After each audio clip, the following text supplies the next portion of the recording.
You're listening to Scaling Up Services, where we speak with entrepreneurs, authors, business experts, and thought leaders to give you the knowledge and insights you need to scale your service-based business faster and easier. And now, here is your host, business coach Bruce Eckfeldt. Are you a CEO looking to scale your company faster and easier? Check out Thrive Roundtable.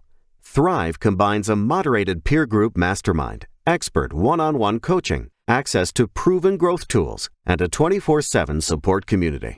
Created by Inc. award-winning CEO and certified scaling up business coach Bruce Eckfeldt, Thrive will help you grow your business more quickly and with less drama.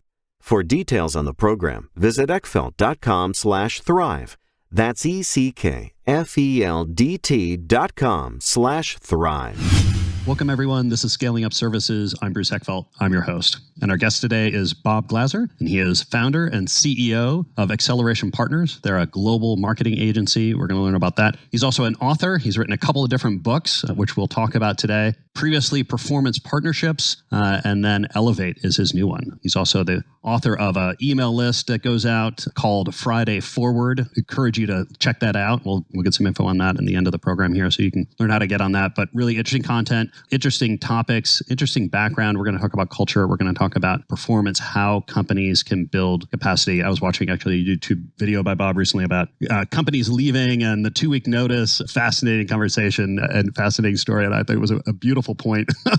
We would all get very frustrated if our long-term relationships all of a sudden gave us a 2-week notice. And so I'm excited to have this conversation with Bob here. So with that, Bob, welcome to the program. Thanks, Bruce. Excited to be here. Yeah. So why don't we talk a little bit about background? I know you've been an entrepreneur for quite a while. Tell us the story. How did you get into business? How did you become an entrepreneur? Tell us about Acceleration Partners, and then we'll talk about the books and some of the work you're doing now. Yeah, I've been unemployable for probably 15 years now. That was actually before I started Acceleration Partners and another business at the same time. And I was thinking about accepting one last job. My friend who was trying to recruit me to a place in California said, "I'm pretty sure you're almost unemployable," and I think he was right on that. So I think I have always been very entrepreneurial ever since I was a kid. I was very creative, out of the box. However, I was also did not have a very high risk tolerance, and those two things didn't really go hand in hand. And so coming out of school, I gravitated towards, I joined a strategy consulting firm, and this was right in the internet bubble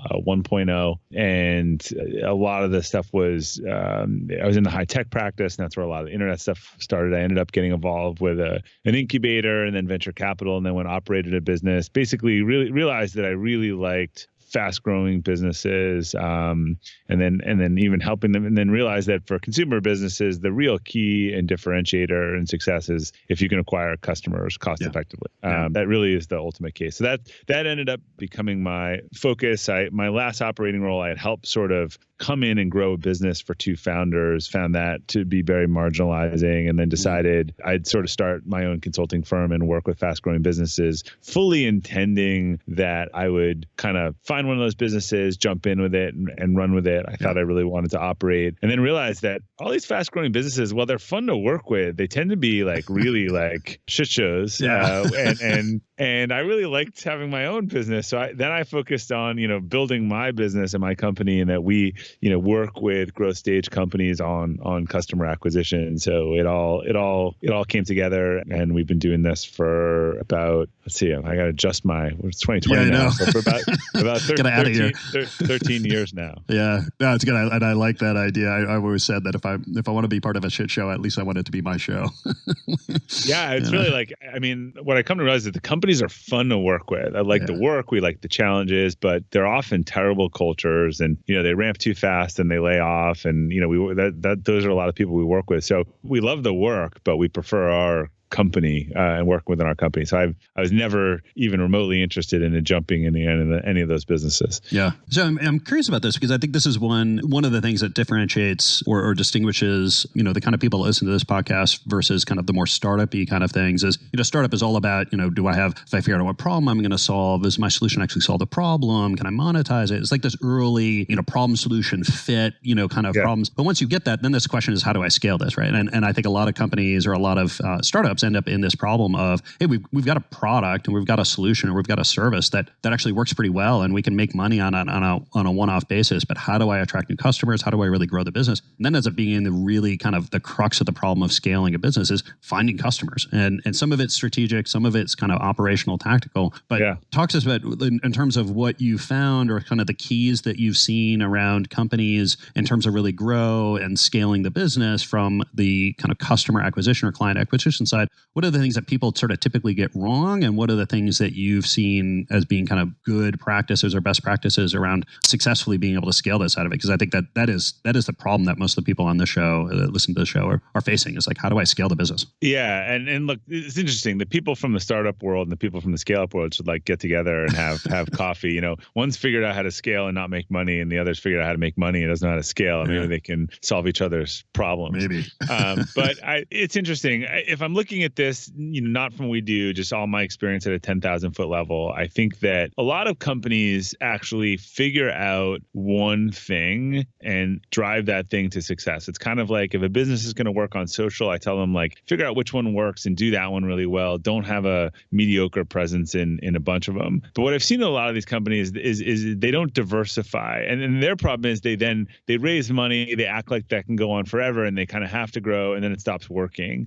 So there seems to be the sweet spot of like, understand that one or two things really are gonna work and lean into those, but also test new things, you know, figure out a new one, diversify, because eventually one of those core things stops working, particularly if it's like Facebook or something else where it's a bidding market. And, you know, right now, a lot of people who've built their models on Facebook are finding that prices are up considerably with all the controls and stuff now. And it's made something that was a great return on investment fundamentally unprofitable. And if that was 80% of your acquisition, you were in trouble. So I think you want a couple really strong channels. Like you want enough diversification so that it's kind of like you don't have a customer that's 80% of your revenue, but you also want to recognize that it really will be the 80-20 rule. And a few things, in fact, our whole marketing plan from this year was actually stripping down, figuring out the 80-20 and because we do a lot, and it was like, we're going to do half as much and double down on the stuff that we actually know and can prove that it's working versus we think it might be working. And how do you know that it's working? I mean, I guess I'm curious what the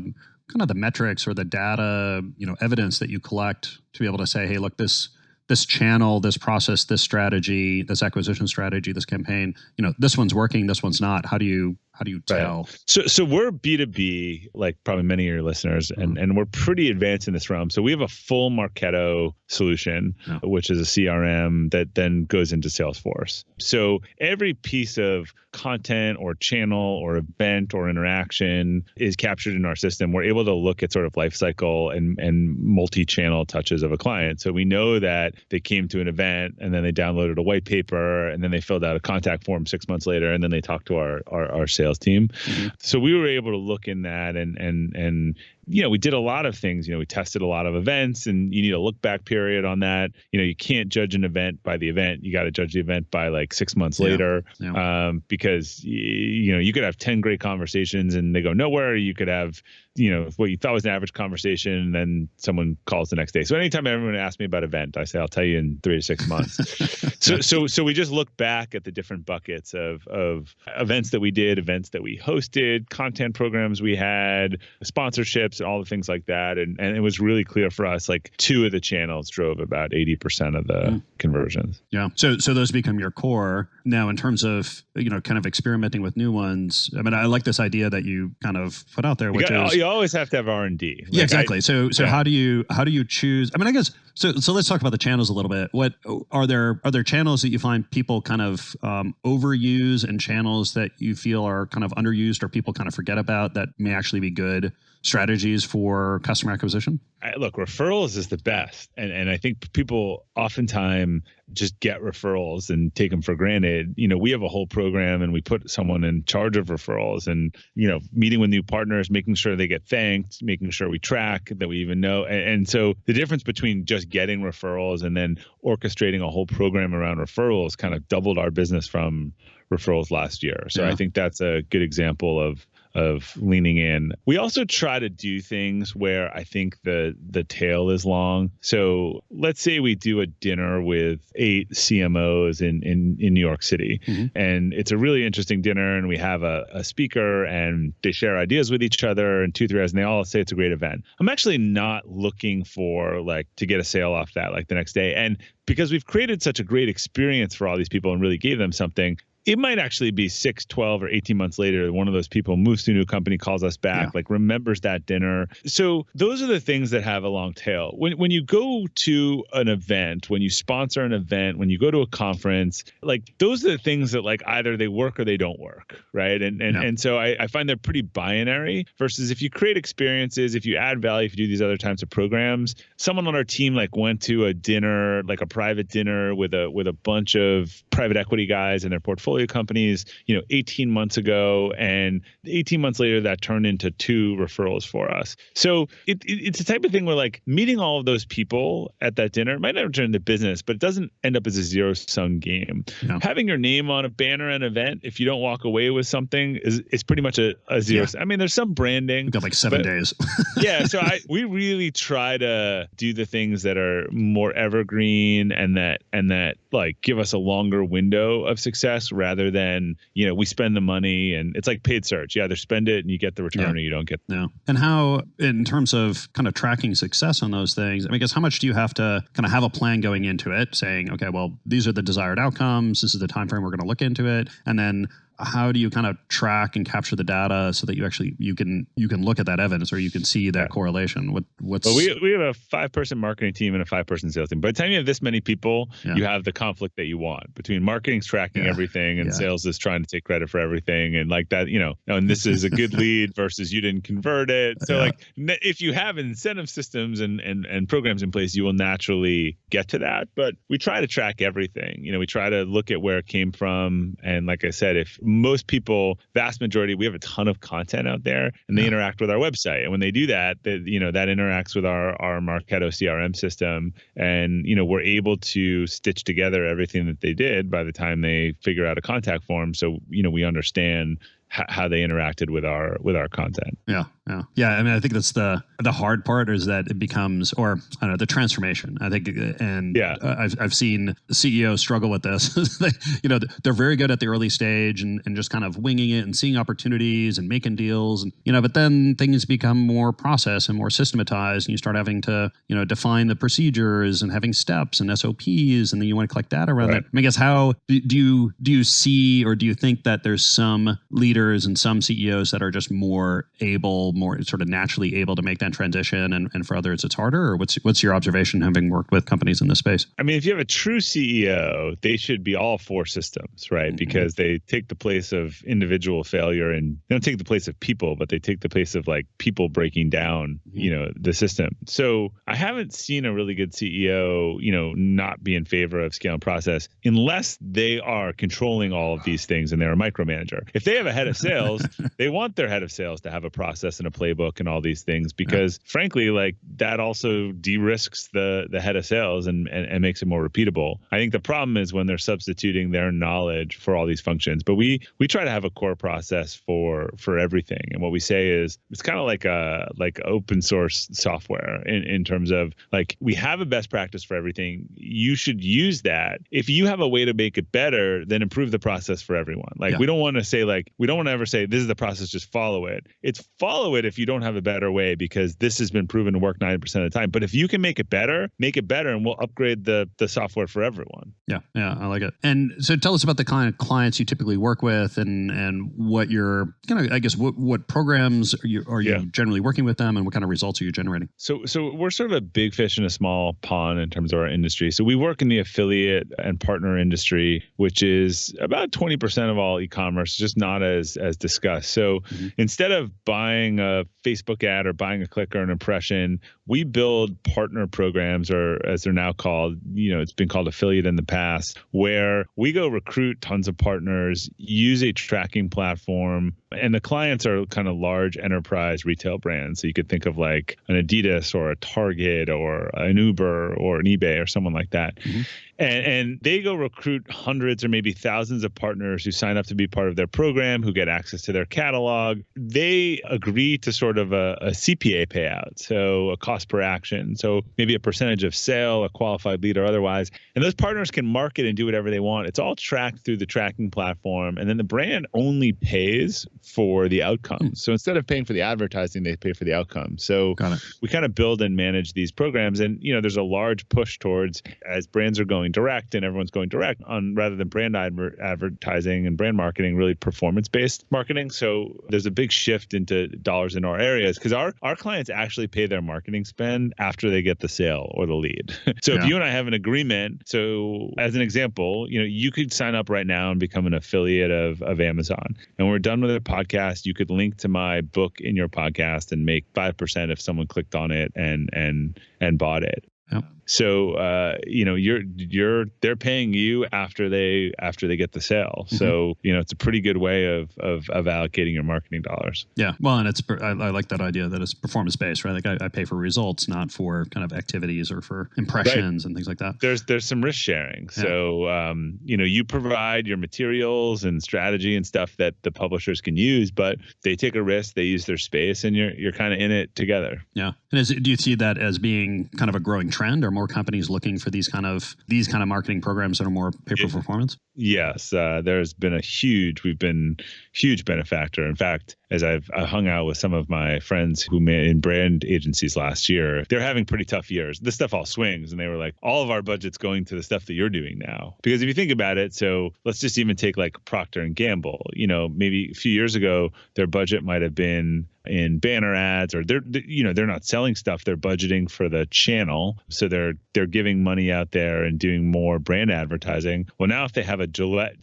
direct shave club subscription service, that budget is shifting from brand advertising to direct market advertising and performance based. So the majority of the brands out there are going directly to their customers, and so the budgets are shifting from brand to performance. Yeah. Any thoughts or insights for folks that are on the sort of service based companies, whether it's professional services or other types of services, opportunities that you see that they could use in terms of this performance-based marketing, whether they're programs or strategies they can employ internally? Measurement. I mean, I know I worked with a great PR firm a few years back, really liked them, and they'd always send us something saying, this was equivalent to X $1,000s of spend in a magazine. And I was like, but we wouldn't have spent $10,000 in a magazine. Like, how many people saw it or clicked on it or interacted with it?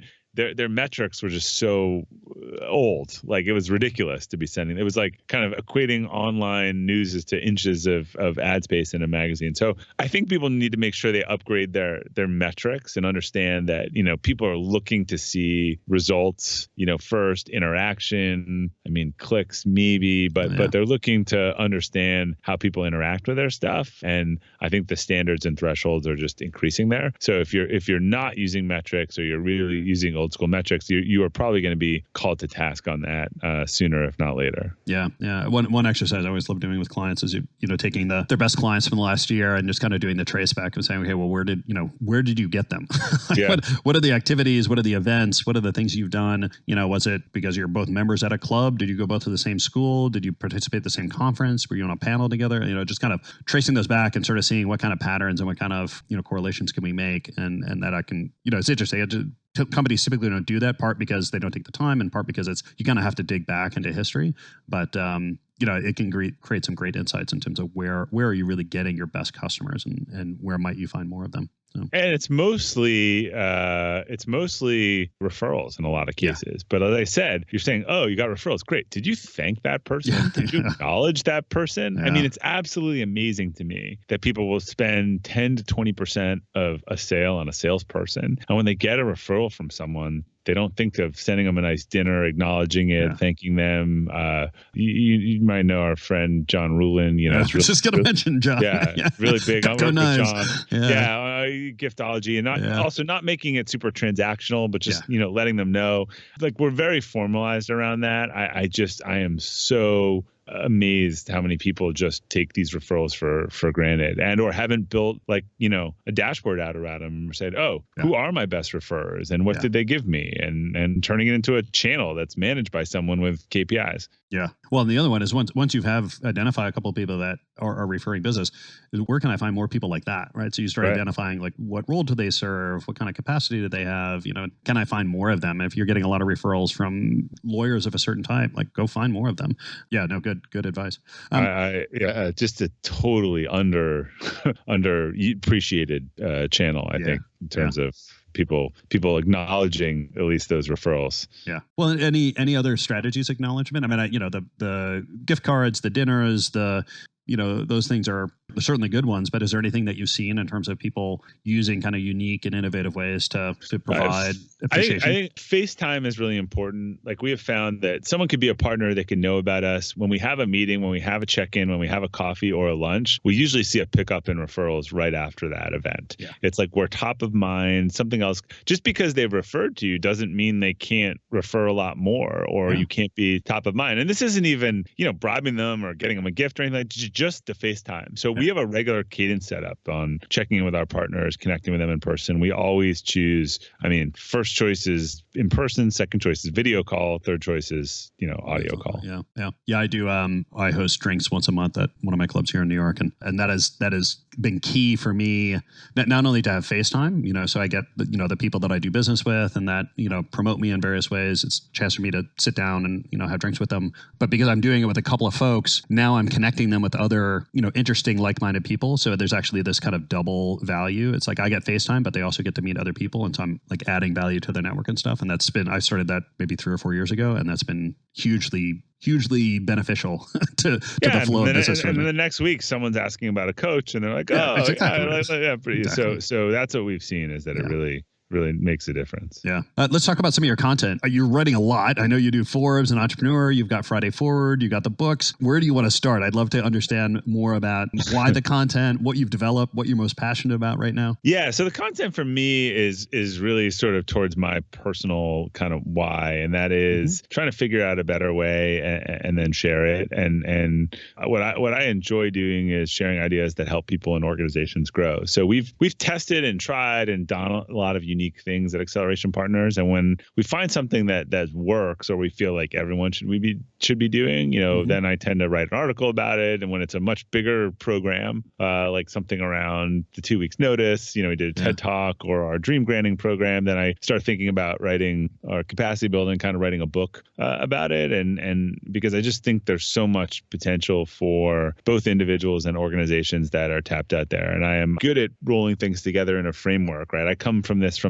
have done it world, not the academic world, but I'm able to sort of package it up so that other people can access it. Whereas a lot of the thinking today is very academic, but isn't necessarily showing you how to use it in real life. Yeah.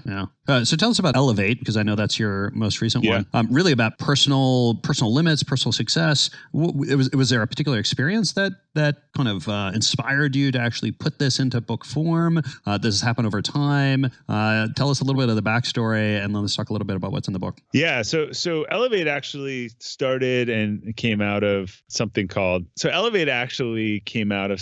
Friday Forward, which was an email that I started. I've also been saying 4 years. Now it's probably 5 years ago, to my team when we were about 30 or 40 people and distributed. And I had just come back from an EO leadership training, and there was a lot of focus on morning and morning routine and reading something positive. And I loved the concept, but the stuff that we were kind of given to read was a little too rainbow and unicorny for me. So I decided I'd write something every Friday that was sort of a personal inspiration or challenge thing. I think I called it Friday Inspiration. And it would be a story or a theme, and and then eventually I started adding a quote and kind of had an example, and I just sent it to everyone in the company, and I didn't even know if anyone was reading them or paying attention, but I started getting notes back saying, oh, I really love these. I did this, or I shared it with my dad, or my husband sent this to his company today. And I was actually at an EO event couple of months after I started, and we were talking about best practices with some other CEOs. And I said, I've been sending this note and I've gotten a great response. It seems like a really good way to just engage with your team. People said, oh, well, send it to us. And so one of the people started his own in that group, and a couple of others, like good entrepreneurs, said, oh, this is great. We'll just send this to our team every week. Yeah. And then I wondered if it would have other external value. People were asking me to be added to it. It was just literally a BCC. The old ones, I didn't, they were just kind of in my email. So I set up I bought like a $50 WordPress website, and I put the old ones up like on a directory, and I decided to pick Friday Forward because it was being forwarded, and that's the name I had used. Yeah. And once I set up the newsletter list, I threw on a couple hundred other people and family and friends, and expected like, what the hell is this? Like, take me off this. Unsubscribe. Yeah. But then I got the same thing where people are like, this is great. I love it. Forwarding it in the organization. And a couple years later, I had over 100,000 people in 60 countries signed up for this Friday Forward. And so I started a compilation book about Friday Forward stories. And I talked to a bunch of agents, and they were like, yeah, no one likes compilation book. And so it's not going to work. And so I was just going to self-publish it. But then I talked to an agent who said, yeah, it's true that no one likes these books, but I think you actually have a story behind this. And since I had started Friday Forward, our business was really growing and doing well. We were winning all these cultural awards. My life since that leadership thing had really started to change as I leaned into this. And what happened was I sort of sat down, I started writing, I started to figure out what are the themes here. And I realized that the strategy that we had used to grow our people and our organization and win all these awards, the strategy that I had used to sort of improve my own life, and the reason and the themes of why Friday Forward resonated with all these strangers that I didn't know, all revolved around the same thing, this notion of sort of building capacity in others, and the four themes of capacity building, which were spiritual, intellectual, physical, and emotional. So the book, it wasn't the book I sent out to write, but 2 to 3 years after, it's not a long book. So for 2 to 3 years, I was looking today, I think I had like 35 drafts or something like that. It was I rewrote the book like 3 times. But I really was like, oh, this capacity. And then this is the thing for me, I think, when I'm good, like there's a lot of existing ideas, but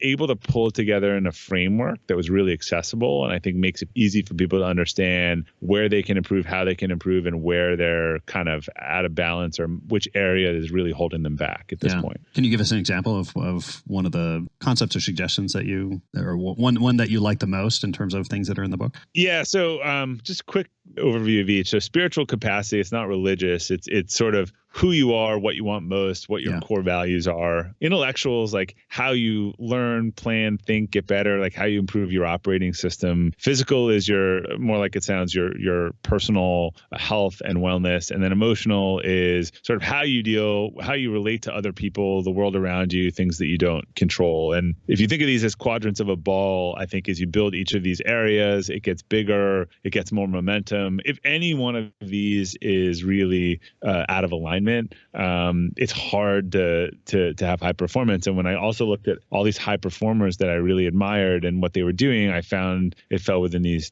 themes. So I think one of the things for most people, one of the trainings that we actually do with our leaders at Acceleration Partners, and this goes to spiritual capacity, is we help them identify and articulate their personal core values. Nice. Because I think it's really hard to lead or lead authentically if you're not clear about that. And you and I probably know a bunch of people in life. Like my example is like, if your spiritual capacity is off, but the other ones are really good, you're probably like working really hard and have gotten really good at something that doesn't bring you any enjoyment or fulfillment. Yeah. Probably with some external, parental view of success or the outside world, or doing something that you should have done. So for a lot of people, I really encourage them to start with a spiritual capacity, understand their values, what they want, because that really aligns everything else behind it. So now if I know what I want, now I can set my long-term goals. I can get more disciplined because I'm excited about getting that. It gives me a reason to focus on my health and wellness, the type of people I want to relate to, where I'm going to be resilient because I'm really driven, and it brings all that stuff together. So each one I could give you an example where, what does it look like when you get out of whack? But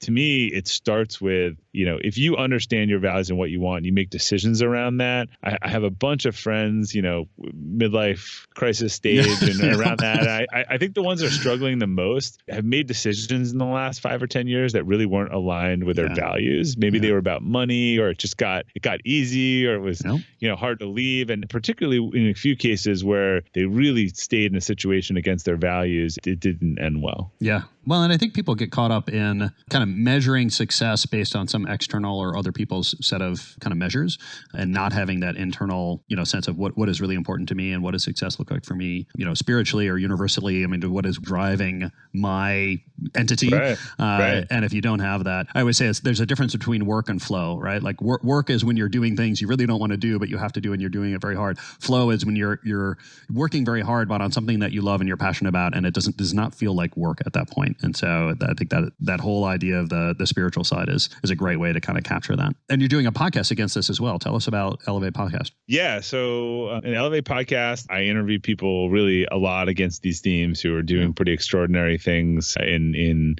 the different capacities and are just sort of breaking the mold of performance and high performance in different areas. So I've definitely in the last 6 months, been really focused too on, you can almost categorize each episode according to a capacity or so. So if you read the book and you're looking for, more examples of how do I improve my spiritual or physical, there's going to be some good content related to that. That's great. So we're going to hit time here. If people want to find out more about the books, about Friday Forward, about podcasts, what's the best way to get that information? Yeah, the good news is all in the same place. So everything is now at robertglazer.com, glazer.com. If you Google Friday Forward, you'll find it, but you can find the podcast there, the book there, Friday Forward there. And if you're interested in what we do from a business standpoint, that's Acceleration Partners or accelerationpartners.com. Excellent. I'll make sure that those links are in the show notes so people can click through and get that information. Bob, this has been a pleasure. Thank you so much for taking the time. Great takeaways for our folks and a great conversation. Thanks for having me, Bruce. You've been listening to Scaling Up Services with business coach Bruce Eckfeldt. To find a full list of podcast episodes, download the tools and worksheets, and access other great content, visit the website at scalingupservices.com. And don't forget to sign up for the free newsletter at scalingupservices.com/newsletter.